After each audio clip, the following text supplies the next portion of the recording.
Hello guys. कैसे हैं आप लोग? I am back with another video.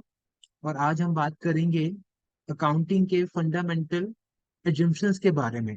ठीक है, आपको पता है हमारी तीन फंडामेंटल एजम्पशंस हैं जिसके बेसिस पूरा हमारा अकाउंटिंग जो है वो टिका हुआ है।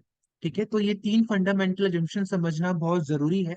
ठीक है, ताकि आपको जो बाकी हमारे कॉन्सेप्ट है वो आप समझ पाए और अपनी जो अंडरस्टैंडिंग है उसे अच्छा कर पाए। ठीक है, तो हम स्टार्ट करेंगे और बहुत सिंपल लैंग्वेज में समझेंगे कि ये तीन जो एजम्पशंस है फंडामेंटल, इनका मतलब क्या है। ठीक है, तो हम स्टार्ट करते हैं। हमारे पास तीन एजम्पशंस हैं। पहला है गोइंग कंसर्न, सेकंड है कंसिस्टेंसी, तीसरा है एक्यूरेट। पहले हम बात करते हैं गोइंग कंसर्न के बारे में। जब भी हम अकाउंटिंग करते हैं तो ये मानकर चलते हैं कि जो भी हमने बिजनेस स्टार्ट किया है, जो हमारा बिजनेस चल रहा है, ये आने वाले समय में इसको हम बंद करने वाले नहीं है। कभी भी हम ये सोच के बिजनेस शुरू नहीं करते कि हमें इसे आने वाले 2 साल में, 3 साल में, 4 साल में या 5 साल में, 10 साल में करना है, बंद करना है। हम ये मान चलते हैं कि ये बिजनेस हमारा चलता रहेगा इनफाइनाइट पीरियड तक, हम इसे कभी भी बंद नहीं करेंगे। और यही सोच हम क्या करते हैं, अकाउंटिंग करते हैं। जैसे अगर हमने कोई परचेज करी है एसेट जिसकी लाइफ 15 साल है, 20 साल है, तो हमने तभी खरीदी है कि हमें पता है कि इसका हम यूज आने वाले लंबे समय तक करने वाले हैं। ऐसे हमारे बहुत सारे एस्पेक्ट हैं अकाउंटिंग के जो इसी बात पर टिके हुए हैं कि जो बिजनेस है वो नियर फ्यूचर में बंद होने वाला नहीं है, ये बिजनेस चलता रहेगा। ठीक है ना, अनंत काल तक कभी भी इसको बंद करने वाले नहीं है। तो इसी पर्सपेक्टिव के साथ, इसी सोच के साथ हम अपने डिसीजन लेते हैं अपने अकाउंटिंग के और अपने बिजनेस के कि हम अब अपना बिजनेस बंद नहीं करना आने वाले समय भी। और कोई भी ये सोच के बिजनेस खोलता भी नहीं कि मुझे इस बिजनेस को आने वाले समय में बंद करना है। तो हम यही सोच लेकर अपनी सारे अकाउंटिंग की डिसीजंस लेते हैं और अकाउंटिंग ट्रीटमेंट करते हैं। ठीक है, तो मैंने आपको एक एग्जांपल दे दिया एक एसेट का कि हमने उसे परचेज किया है ये सोचकर कि इसे हम यूज करने वाले हैं बिजनेस के अंदर एक लंबे समय तक। ठीक है, फिर हम बात करते हैं सेकंड अजम्पशन की, जो है कंसिस्टेंसी। मतलब कि जो जैसा है उसका जो तरीका है करने का वो कैसा रहने वाला है, सेम रहने वाला है। अगर मैं सिंपल वर्ड्स में बात करूं, जैसे कोई बात करते हैं स्पोर्ट्स की या जैसे क्रिकेट के बारे में, हम बोलते हैं कि ये पर्टिकुलर जो हमारा बैट्समैन है इसका जो परफॉर्मेंस कैसा है, कंसिस्टेंट है। मतलब उसमें कोई चेंज नहीं आ रहा है, वो सेम है परफॉर्मेंस उसका। अगर अच्छा है तो अच्छा ही है, उसका सेम एवरेज आ रहा है। और अगर बेकार है तो बेकार ही परफॉर्म कर रहा है। तो उसी हिसाब से हमें क्या करना होता है अपने अकाउंटिंग के अंदर कि अगर हम जो भी मेथड्स फॉलो कर रहे हैं, हम या जिस तरीके से अपना अकाउंट प्रिपेयर कर रहे हैं, हमें उन्हीं मेथड्स का या उन्हीं जो तरीके हैं उन्हीं को फॉलो करना है ईयर बाय ईयर, उसे चेंज नहीं करना। हमें अपने अकाउंटिंग मेथड्स के अंदर, ठीक है, और अपने और जो हमारे तरीके हैं उनको, अपने जो हमारे फाइनल अकाउंट को प्रिपेयर करने को लेकर हमें सेम मेथड्स को फॉलो करना है। मतलब हमें मेंटेन करनी है कंसिस्टेंसी। क्यों? ताकि जब हम कंपेयर करें अपना परफॉर्मेंस करंट ईयर का लास्ट ईयर के साथ, तो हमें कंपेयर करने में प्रॉब्लम ना आए। अगर मैं ऐसे सिंपल वर्ड में समझाना चाहूँ आपको, फॉर एग्जाम्पल हर साल बोर्ड के एग्जाम होते हैं। ठीक है ना, तो अगर मान लो कि एक पर्टिकुलर ईयर के अंदर अकाउंट्स का जो बोर्ड का एग्जाम है, अगर वो बहुत डिफिकल्ट आ जाए तो उससे क्या होगा, जो परफॉर्मेंस है बच्चों का वो अच्छा नहीं आ पाएगा। ठीक है ना, और फिर हम क्या करें उसके बाद, जो परफॉर्मेंस है हमारा करंट ईयर का, जिस साल हमारा पेपर डिफिकल्ट आया अकाउंट का, वो परफॉर्मेंस को हम बच्चों का परफॉर्मेंस क्या करें, कंपेयर करें लास्ट ईयर के बच्चों की परफॉर्मेंस के साथ। तो क्या जस्टिफाइड होगा? नहीं होगा। क्यों? क्योंकि उस पर्टिकुलर ईयर में हम जो करंट ईयर की बात कर रहे हैं, जो पेपर है अकाउंट का बहुत डिफिकल्ट आया। तो परफॉर्मेंस कंपेयर करना करंट ईयर का लास्ट ईयर की परफॉर्मेंस के साथ वो जस्टिफाइड नहीं हो। क्यों? क्योंकि हमने क्या किया, जो स्टैंडर्ड है हमने बहुत ऊंचा कर दिया एग्जाम का। तो इसीलिए बच्चे अच्छा परफॉर्म नहीं कर पाए। राइट, तो क्या हुआ कि जो क्वेश्चन पेपर सेट हुआ उसमें क्या नहीं रही, कंसिस्टेंसी उसके अंदर नहीं रही।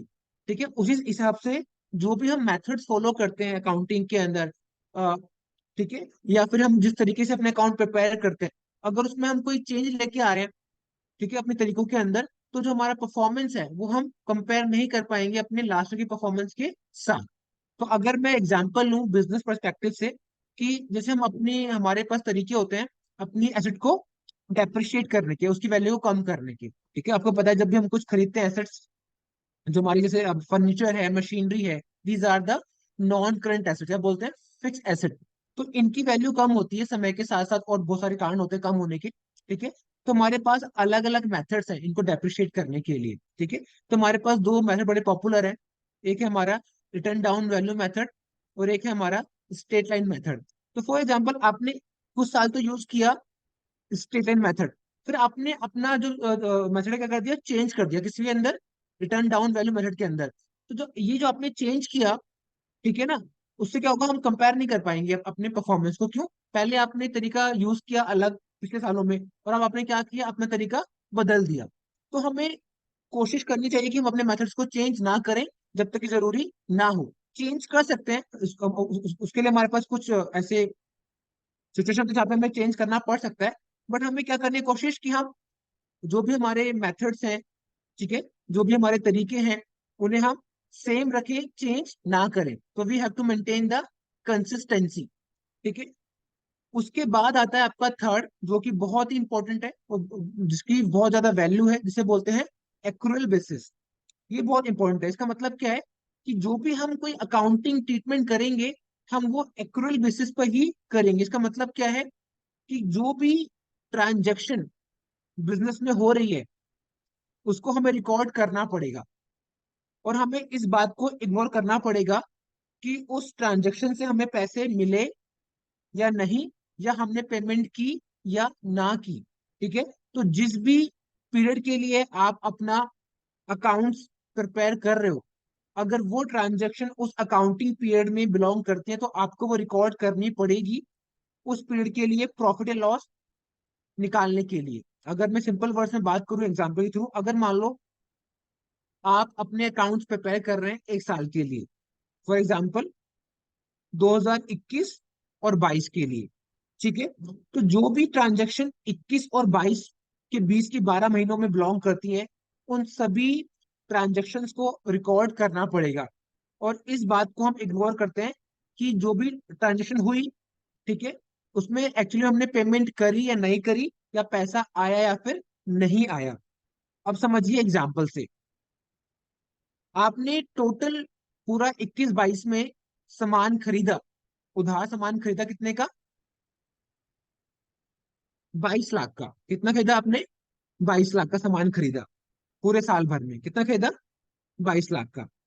उस 22 लाख में से, ठीक है, आपने सिर्फ 20 लाख की पेमेंट करी पूरे साल भर में, और 2 लाख की पेमेंट आपने नहीं करी। वो आप कब करेंगे? अगले साल, मतलब 22-23 में। तो अब सवाल ये खड़ा होता है कि जब हम लिखेंगे अपने रिकॉर्ड में अपना परचेज, कितना लिखेंगे, 20 लाख या फिर 22 लाख? क्योंकि हमने पेमेंट करी है 20 लाख की पूरे साल भर में, बट हमने कितना सामान खरीदा है? पूरा 22 लाख का। तो आंसर यहाँ पर क्या होगा? 22 लाख।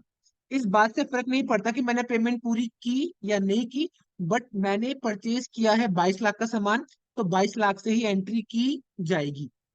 अब आप लेंगे एक और एग्जाम्पल, सैलरी का। ठीक है, फॉर एग्जाम्पल आपकी जो सैलरी है आपके एम्प्लॉयज की, वो बनती है पूरे साल की 12 लाख। ठीक है, लेकिन आप पूरी 12 लाख सैलरी पे नहीं कर पाए, आपने एक महीने की सैलरी रोक दी, वो आप देंगे अगले साल के, पैसे आपको कम पड़ गए, तो आपने सैलरी पे करी कुल मिलाकर 11 लाख रुपए। ठीक है, 1 लाख आपकी पेंडिंग हो गई, मतलब आउटस्टैंडिंग हो गई। तो अब जब अपना एक्सपेंस दिखाएंगे अपनी बुक्स में, तो कितना दिखाएं, 11 लाख या 12 लाख? तो आंसर होगा 12 लाख, क्योंकि आपका जो एक्सपेंस कितना आया है आपका एम्प्लॉय का लेकर, वो 12 लाख आया है। तो 12 लाख का जो एक्सपेंस है वो इस साल को ही बिलोंग करता है। भले ही 1 लाख आप कब कब देने वाले हो, अगले साल, बट इससे फर्क नहीं पड़ता कि आप जो पूरी पेमेंट है वो इस साल कर रहे हो या बची पेमेंट आप अगले साल कर रहे हो। तो जो खर्चा जिस साल को बिलोंग करता है वो उस साल पूरा शो किया जाएगा। और सेम चीज लागू होगी आपकी रेवेन्यू को लेकर, आपकी इनकम को लेकर। फॉर एग्जाम्पल आपने कोई हेल्प करी किसी, अपने की हेल्प नहीं, इन केस आपने किसी को बिजनेस दिया, क्या दिया आपने? बिजनेस दिया, और बदले में उसने क्या दिया? आपको कमीशन दिया। कमीशन क्या है, आपकी इनकम है। तो आपने वो इनकम जो है कमा ली है, कमीशन जो है क्या कर लिया आपने, आपने उनकी वो डील करवा दी एक एक बिजनेस की, ठीक है। उन्होंने प्रॉमिस किया कि हम क्या देंगे आपको, कमीशन देंगे। तो आपने वो डील करवा दिया और आपने वो कमीशन कमा लिया है, ठीक है। लेकिन कमीशन आपको अभी तक मिला नहीं है, बट क्योंकि आपने वो डील 21-22 में करवाई थी उन लोगों की, तो आपने वो कमीशन 21-22 में ही कमाया है। तो वो इनकम आपको इस साल शो करनी पड़ेगी। इससे फर्क नहीं पड़ता कि वो जो पैसा आपको कमीशन का मिला है या फिर नहीं मिला है, अगले साल मिलेगा। तो यही होता है हमारा एक्यूरल बेसिस। तो इसमें हम कैश कब मिल रहा है या कैश हम कब पे कर रहे हैं, इस बात को हम इम्पोर्टेंस नहीं देते हैं। बट इम्पोर्टेंट क्या है कि जो भी ट्रांजेक्शन इस पर्टिकुलर ईयर को, करंट ईयर को बिलोंग करती है, वो उसकी एंट्री हम करेंगे, ठीक है। ठीक है, वो है हमारा एक्यूरल बेसिस। तो आई होप आपको समझ में आया होगा। अगर फिर भी कोई डाउट है तो आप कमेंट कर सकते हैं। इसके अलावा अगर बात करूं मैं, अगर हम डिवाइड करें अपने अकाउंटिंग प्रिंसिपल्स को जो बेस्ड हैं गाप पे, जिसे हम बोलते हैं जनरली एक्सेप्टेड अकाउंटिंग प्रिंसिपल, ठीक है ना। तो उसमें हम डिवाइड करते हैं इनको कॉन्सेप्ट एंड कन्वेंशंस में, ठीक है। अब कॉन्सेप्ट क्या है, कन्वेंशंस क्या है, इसके बारे में हम डिटेल में बात करेंगे अगली वीडियो के अंदर, जरूर देखना। तो ये हमारे सारे के सारे कॉन्सेप्ट हैं, ये हमारे हमारे कन्वेंशंस है। और जो हमने बात करी है तीन फंडामेंटल एजम्पशंस की, वो इसी का ही पार्ट है। जैसे गोइंग कंसर्न फर्स्ट नंबर पे लिखा हुआ है, सेकंड पे क्या लिखा हुआ है, एक्यूरल कॉन्सेप्ट। और एक हमारा है दूसरा जो लिखा हुआ है कन्वेंशन के अंदर फोर्थ नंबर पर। तो बेसिकली जो हमारे तीन अजम्पशंस है वो कॉन्सेप्ट और कन्वेंशन का ही पार्ट है, बट उनको डाला गया है एक अलग स्पेशल कैटेगरी में, जिसे हम बोलते हैं फंडामेंटल। तो जब भी आपको क्वेश्चन आए कि फंडामेंटल अजम्पशन लिखो, तो आप ये तीन एजम्पशंस की ही बातें करेंगे, ठीक है। लेकिन अगर आपसे बोला जाए कि कॉन्सेप्ट लिखो या कन्वेंशन लिखो, तो आप अपने हिसाब से कोई भी कॉन्सेप्ट या कन्वेंशन लिख सकते हैं, ठीक है। वहां पे फिर आपको फ्रीडम मिलेगी, ठीक है। तो आने वाली वीडियोस में हम बात करेंगे सारे कॉन्सेप्ट्स की और सारे कन्वेंशंस की, और ये भी बात बात करेंगे कि कॉन्सेप्ट और कन्वेंशन में क्या डिफरेंस है, जो काफी बच्चों को पता नहीं होता, जो कि बहुत इंपॉर्टेंट है, ठीक है। तो आई होप आपको वीडियो पसंद आई होगी। अगर पसंद आई है तो प्लीज लाइक करें वीडियो को, और आपके जो फ्रेंड्स हैं, क्लासमेट हैं, उनसे शेयर कीजिए वीडियो, ताकि उनको भी अंडरस्टैंडिंग बढ़े उनकी। और अगर आपको और देखनी है वीडियो तो please subscribe. Till then, bye.